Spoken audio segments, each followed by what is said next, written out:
Next question है अब 61 number का। इसमें पूछ रहा है कि जाड़े की रातों में अत्यधिक ठंड पड़ने पर पानी की पाइप फट जाती है, क्यों? तो यहाँ पर देखिए, जब ठंड के समय में रात में बहुत अधिक ठंडी होती है, तब जो पानी वाली पाइप होती है वो फट जाती है।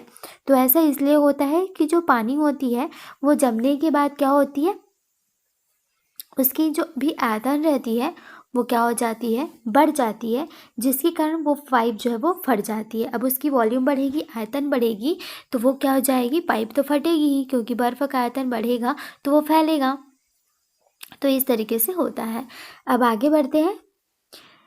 दूसरी क्वेश्चन है यहाँ पर 62 नंबर का, सेम है।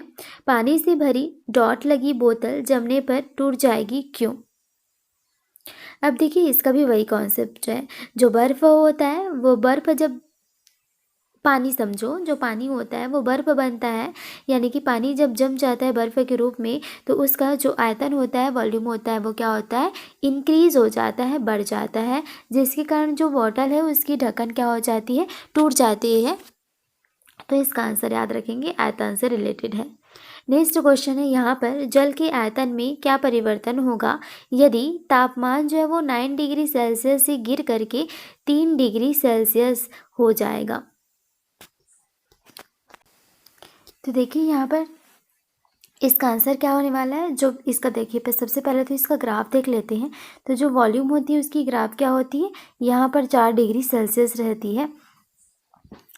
तो देखिए यहाँ पर क्या होता है, वॉल्यूम जो होता है वो इस साइड इस तरीके से ग्राफ बन रही है। फिर ये 4 यहाँ से जो होती है 10, यहाँ पर 4, और यहाँ पर फिर 0 या 1 की तरफ जाती है। तो 10 से कम होगी तो वो पहले घटेगी, फिर 4 से के 3 2 1 की तरफ जाएगी तो बढ़ेगी। तो इसका आंसर क्या हो जाएगा, आयतन पहले घटेगा और फिर बाद में बढ़ेगा। आगे देखते हैं। नेक्स्ट क्वेश्चन है 64 नंबर का, एक झील में तैरने वाली इस्पात की नाव के लिए नाव द्वारा विस्थापित पानी का भार कितना है? तो यहाँ पर देखिए, एक झील में जो तैरने वाली इस्पात की नाव है, वो नाव द्वारा विस्थापित पानी का जो भार होता है वो कितना होता है? तो ये क्या होगा, ऑप्शन नंबर सी इसका राइट हो जाएगा। नाव के उस भार के बराबर होता है जो झील के पानी की सतह के नीचे है, यानी कि वो अपनी जितनी भार हटाएगा जितना वो पानी के नीचे रहेगा। आगे बढ़ते हैं। नेक्स्ट क्वेश्चन है यहाँ पर, किसी कालीन की सफाई के लिए यदि उसे छड़ से पीटा जाए तो उसमें कौन सा नियम लागू होता है?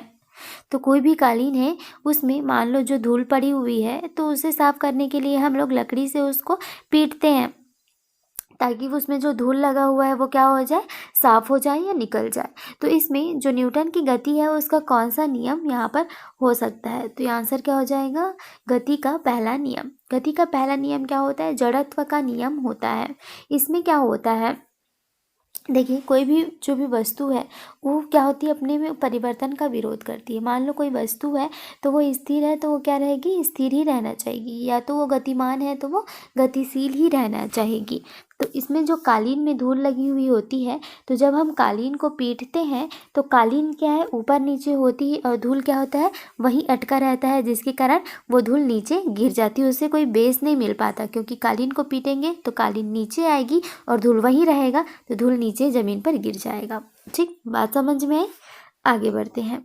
नेक्स्ट क्वेश्चन है यहाँ पर, सड़क पर चलने की अपेक्षा बर्फ़ पर चलना कठिन है, क्यों? तो यहाँ पर क्या होता है, देखिए, जो सड़क पर हम चलते हैं तो उसमें बर्फ़ पर चलना जो है कठिन होता है। सड़क पर हम आसानी से चल लेते हैं, तो इसका कारण क्या है यह पूछ रहा है। तो आंसर क्या हो जाएगा, ऑप्शन नंबर डी इसका राइट हो जाएगा। बर्फ़ में सड़क की अपेक्षा जो है घर्षण कम होता है। अब देखिए, हमें चलना है कहीं पर, तो उसमें पकड़ अच्छी होनी चाहिए। स्लीपी एरिया रहेगा तो हम लोग तो धड़ाम धड़ाम ही गिर जाएंगे। ठीक है, तो बर्फ़ क्या होता है, बर्फ़ में कोई भी जो है घर्षण नहीं होता है, तो जिसके कारण वहाँ पर क्या होता है, हम गिर जाते हैं। तो लेकिन हम जो पृथ्वी है, ज़मीन है, जो सड़क है, उस पर आप देखना, जो सड़क होती है उसमें घर्षण रहता है। घर्षण मतलब थोड़ा खुरदुरा होना चाहिए, जिससे हमारी जो पैर है उसमें पकड़ अच्छी बनी रहे। तो इसलिए हम सड़कों पर आसानी से चल लेते हैं और बर्फ़ पर नहीं चल पाते। नेक्स्ट क्वेश्चन की बात करें, 67 नंबर का क्वेश्चन है, रोड़ी युक्त सड़क की तुलना में बर्फ पर चलना कठिन होता है, क्यों? तो यहाँ पर देखिए, रोड़ी युक्त जो सड़क है उसकी तुलना में बर्फ पर चलना जो है वो कठिन हो जाता है, तो वो किस लिए होता है? तो इसका भी वही कारण है कि पैर तथा बर्फ के मध्य घर्षण बल रोड़ी एवं पैर के मध्य घर्षण बल की तुलना में कम होता है। आगे बढ़ते हैं, नेक्स्ट क्वेश्चन है यहाँ पर 68 नंबर का, लकड़ी के सिलेंडर पात्र को खींचने की जगह लुढ़काना आसान होता है, क्यों? तो जो भी लकड़ी के सिलेंडर हो या हमारे घरों की जो गैस सिलेंडर हो, उसको हम उठाने की बजाय अगर उसको लुढ़काएंगे तो वो हमारे लिए क्या होगा, आसान होगा। अब ये किस लिए होगा? तो यहाँ पर देखिए, ऑप्शन नंबर बी इसका राइट आंसर होने वाला है। लुढ़कन अवस्था का घर्षण बल फिसलन अवस्था के घर्षण बल की तुलना में क्या होता है, बहुत कम होता है। तो लुढ़कने पर उसके लिए घर्षण बल बहुत कम होता है, तो वो पकड़ेगी नहीं, आसानी से क्या हो जाएगी, आगे लुढ़कते हुए पहुँच जाएगी। तो जिसके कारण हमें उस पर एक्स्ट्रा जो एफर्ट है या फोर्स है वो लगाना नहीं पड़ेगा, इसीलिए उसको लुढ़काना आसान होता है। नेक्स्ट है, आगे बढ़ते हैं, एक नदी में चलता हुआ जहाज समुद्र में आता है, तब जहाज का जो स्तर है वो क्या होता है? तो देखिए यहाँ पर क्या होने वाला है, 69 नंबर का जो आंसर है वो होने वाला है बी। जब नदी में चलता हुआ जहाज समुद्र में आता है तो वहाँ पर क्या हो जाएगा, वो जहाज का लेवल थोड़ा अप हो जाएगा। नदी का पानी जो है वो उसकी अपेक्षा में जो सड़क होती, जो नदी होती है उसकी अपेक्षा में जो समुद्र होता है उसकी जो पानी होती है वो खारा होता है, जिसके कारण उसमें क्या होता है, जो नाव होता है वो थोड़ा सा ऊपर चढ़ जाता है। नेक्स्ट क्वेश्चन है यहाँ पर, लोहे की कील पारे में क्यों तैरती है, जबकि यही कील को अगर हम लोग पानी में डालेंगे तो वो डूब जाती है? तो इसका आंसर क्या हो जाएगा, इसका आंसर होने वाला है ऑप्शन नंबर सी। जो लोहे का घनत्व होता है वो पानी से अधिक होता है और पारे से कम होता है। तो अब देखिए यहाँ पर लोहे की जो कील होती है वो पारे में इसलिए तैरती है क्योंकि उसका घनत्व जो होता है वो पारे से कम होता है, और पानी में डूब जाती है क्योंकि पानी की अपेक्षा उसका घनत्व क्या होता है, ज़्यादा होता है, जिसके कारण पानी में वो डूब जाती है। समझ में आया? मतलब जहाँ पे वो भारी रहेगा, जहाँ पे घनत्व ज़्यादा होगा वो डूब जाएगी। नेक्स्ट क्वेश्चन है यहाँ पर 71 नंबर का, जब एक ठोस पिंड को पानी में डुबाया जाता है तो उसके बाहर भी हाश होता है, तो यह हाश कितना होता है? बताइए आंसर क्या होगा।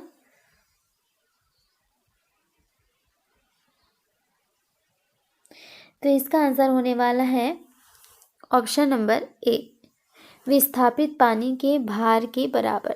जब एक ठोस पिंड को पानी में डुबोया जाता है तो उसके भार में क्या होता है, हार्श होता है। तो वो जो हार्श होता है वो कितने होता है, वो उसके द्वारा जितना पानी विस्थापित किया गया है उसके भार के बराबर होता है। आगे बढ़ते हैं, नेक्स्ट 72 नंबर वाला क्वेश्चन है हमारे पास, बर्फ पानी में तैरती है परंतु अल्कोहल जो होती है उसमें डूब जाती है, क्यों?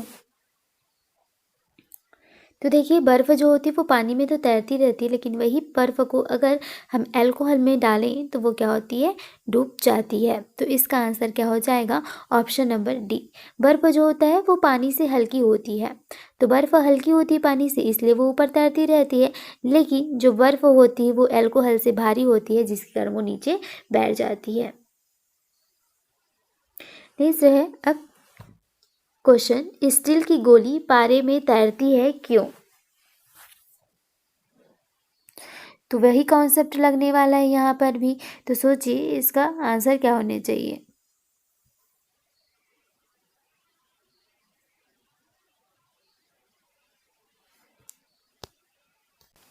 तो इसका आंसर क्या हो जाएगा, स्टील की गोली पारे में तैरती है, यानी कि स्टील क्या हो जाएगा, हल्का होगा और पारा क्या होगा, अधिक होगा। तो पारे का घनत्व स्टील की अपेक्षा अधिक होता है, ये ऑप्शन नंबर भी यहाँ पर राइट होने वाला है। नेक्स्ट क्वेश्चन है, एक लोहे की गेंद पारद या मरकरी से भारी बाल्टी में गिराई जाती है तो क्या होता है? तो एक लोहे की गेंद है जिसको कि हम लोग मरकरी में डुबा देते हैं या गिराते हैं तो क्या होने वाला है? तो इसका आंसर हो जाएगा, देखिए ऑप्शन नंबर बी। ये क्या हो जाएगा? पारे की सतह पर तैरती रहेगी, क्योंकि इसका जो घनत्व होगा वो पारे के घनत्व से क्या हो जाएगी? कम हो जाएगी, इसीलिए वो तैर सकती है। आगे बढ़ते हैं 75 नंबर वाले क्वेश्चन पे। देखिए क्या लिखा हुआ है, किस तापमान पर जल का घनत्व सबसे अधिकतम होता है? तो यहाँ पर बात करें घनत्व की, तो घनत्व जो होता है वो सबसे अधिक कहाँ पर होता है? 4 डिग्री सेल्सियस पर, क्योंकि घनत्व का जो डायग्राम बनता है, ग्राफ बनता है, वो इस तरीके से होता है और यहाँ पर क्या होता है? 4 डिग्री सेल्सियस। तो 4 डिग्री सेल्सियस पर क्या होता है? हाईएस्ट होता है। नेक्स्ट क्वेश्चन की बात करें यहाँ पर 76 नंबर का, वस्तु की मात्रा बदलने पर क्या अपरिवर्तित रहती है? तो यहाँ पर देखिए, जब भी हम वस्तु की जो मात्रा है, क्वांटिटी है, उसको बदल देते हैं तो कौन सी ऐसी चीज़ है जो कभी भी चेंज नहीं होती है? वस्तु की जो मात्रा बदलने पर उनकी जो डेंसिटी है वो चेंज नहीं होगी। नेक्स्ट क्वेश्चन है यहाँ पर, तैराक को नदी के मुकाबले समुद्री पानी में तैरना आसान क्यों लगता है? जो तैराक एक होता है वो उसको नदी में तैरना थोड़ा कठिन लगता है, लेकिन उसकी अपेक्षा में उसको क्या होता है वो समुद्र में तैरना उसको आसान लगता है। तो इसका आंसर क्या हो जाएगा? इसका आंसर होने वाला है ऑप्शन नंबर सी, क्योंकि यहाँ पर देखिए जो समुद्री पानी का घनत्व रहता है वो साधारण पानी की अपेक्षा अधिक होता है। समुद्री पानी थोड़ा खारा होता है और उसकी जो डेंसिटी रहती है वो भी क्या होती है? अधिक रहती है। नेक्स्ट क्वेश्चन है यहाँ पर, बादल किस कारण से वायुमंडल में तैरते हैं?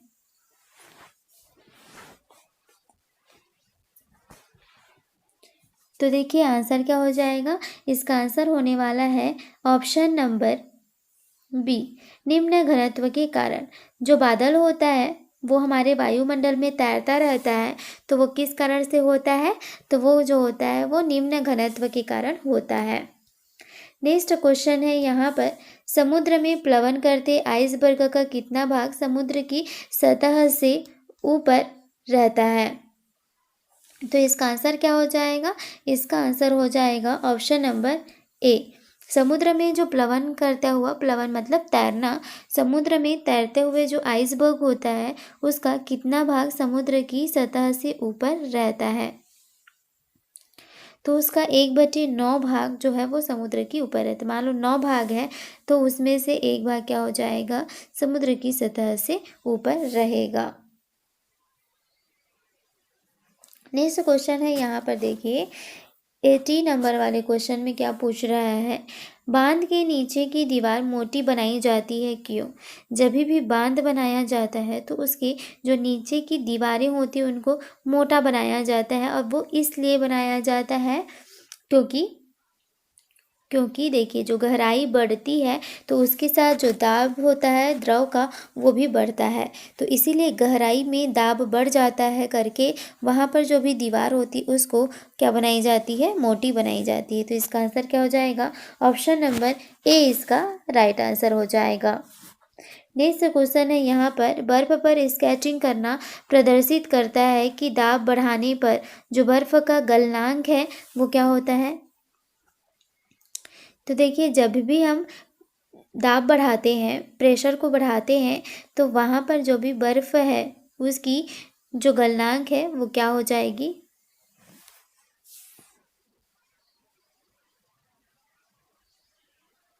तो देखिए इसका आंसर क्या होने वाला है? इसका आंसर होने वाला है ऑप्शन नंबर बी, क्योंकि देखिए जब भी हम लोग मान लेते हैं एक कंडीशन है कि बर्फ़ पर स्केचिंग करना प्रदर्शित करता है कि हम वहाँ पर दाब बढ़ा रहे हैं। अब दाब बढ़ाएंगे, प्रेशर बढ़ेगा, तो वहाँ क्या हो जाएगा, जो बर्फ का गलनांक है वो क्या हो जाएगा, कम हो जाएगा। नेक्स्ट क्वेश्चन है 82। यहाँ पर क्या बोल रहा है, देखिए पढ़िए कि चौराहों पर पानी के फुहारे में गेंद नाचती रहती है, क्यों?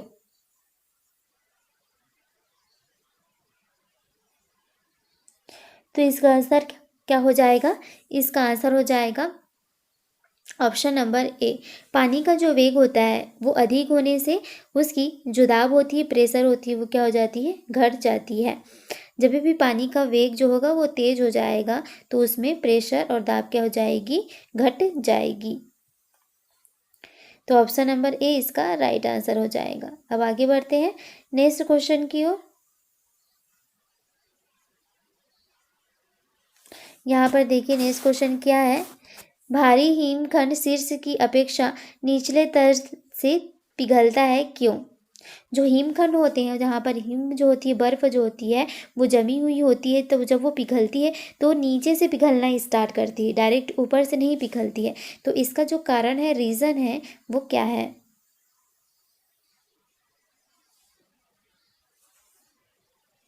तो इसका आंसर क्या होने वाला है, आंसर इसका होने वाला है ऑप्शन नंबर बी। निचले तल का जो दाब होता है वो दाब अधिक होने के कारण जो उसकी गलनांक होती है वो क्या होती है, घट जाती है। तो ऑप्शन नंबर बी इसका राइट हो जाएगा। नेक्स्ट क्वेश्चन है अब 84 नंबर वाली, जो देखिए दलदल में फंसे व्यक्ति को लेट जाने की सलाह दी जाती है, क्यों? कोई भी व्यक्ति अगर दलदल में फंस रहा है तो उसको कहा जाता है कि आप उसमें लेट जाइए, तो ऐसा क्यों होता है?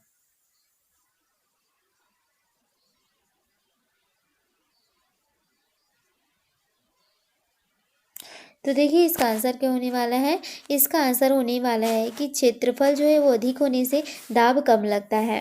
ठीक, मान लो आप खड़े हैं तो आपके पैर पर ही जो दाब लग रही है, तो आपके पैर पर ही दाब लग रही है, तो वो क्या हो जाएगी, जल्दी से वो क्या हो जाएगी, धंस जाएगी। ठीक है, तो यहाँ पर क्या हो जाएगी, और आपका क्षेत्रफल अधिक है तो वो सब जगह में समान प्रेशर नहीं लगा सकती, जिसके कारण वो आप नीचे ज़्यादा नहीं धंस पाएंगे। नेक्स्ट क्वेश्चन है यहाँ पर, बर्फ के दो टुकड़ों को आपस में दबाने पर टुकड़े आपस में चिपक जाते हैं, क्यों? तो यहाँ पर देखिए ऑप्शन नंबर ए राइट होने वाला है। दाब अधिक होने से बर्फ का जो गलनांक है वो क्या हो जाता है, घट जाता है। तो कभी भी आप प्रेशर को बढ़ाएंगे तो वहाँ पर जो गलनांक होगी वो क्या हो जाएगी, घट जाएगी, कम हो जाएगी। नेक्स्ट क्वेश्चन है, प्रायः तेज आंधी आने पर फूस या टीन की हल्की छतें उड़ जाती है, क्यों? तो इसका आंसर देखिए क्या होने वाला है, इसका आंसर होने वाला है ऑप्शन नंबर सी। छत के ऊपर बहने वाली उच्च वेग की वायु छत की सतह पर दाब उत्पन्न कर देती है, और छत जो होता है वो छत के नीचे जो दाब रहता है वो तो समान रहता है। हमारे घरों में जो छत के नीचे रहती है वो दाब समान रहती है, लेकिन छत के ऊपर जो हवा बहती है वो उच्च वेग की वायु जो होती है वो क्या कर लेती है, दाब उत्पन्न कर देती है, जिसके कारण वो क्या हो जाता है, उड़ जाता है। नेक्स्ट क्वेश्चन है अब यहाँ पर 87 नंबर का, रेल की पटरी के नीचे लकड़ी या कंक्रीट की चौड़ी पट्टियाँ लगाई जाती है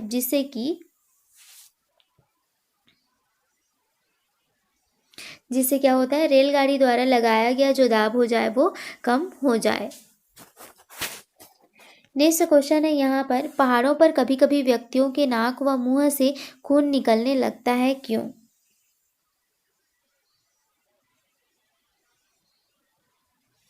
तो इसका आंसर क्या हो जाएगा, इसका आंसर होने वाला है ऑप्शन नंबर डी।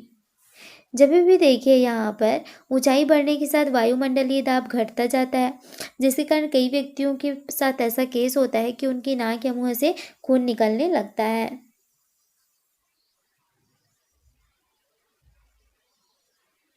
आगे बढ़ते हैं, नेक्स्ट क्वेश्चन है यहाँ पर 89 नंबर का। यहाँ पर क्या बोल रहा है, देखिए हवाई जहाज में फाउंटेन पेन से स्याही बाहर निकल आती है, क्यों? तो जो अब हवाई जहाज में बैठते हैं तो वहाँ पर ऑप्शन नंबर ए यहाँ पर राइट हो जाएगा। ऊंचाई बढ़ने से वायुमंडलीय दाब में क्या होती है, कमी आ जाती है।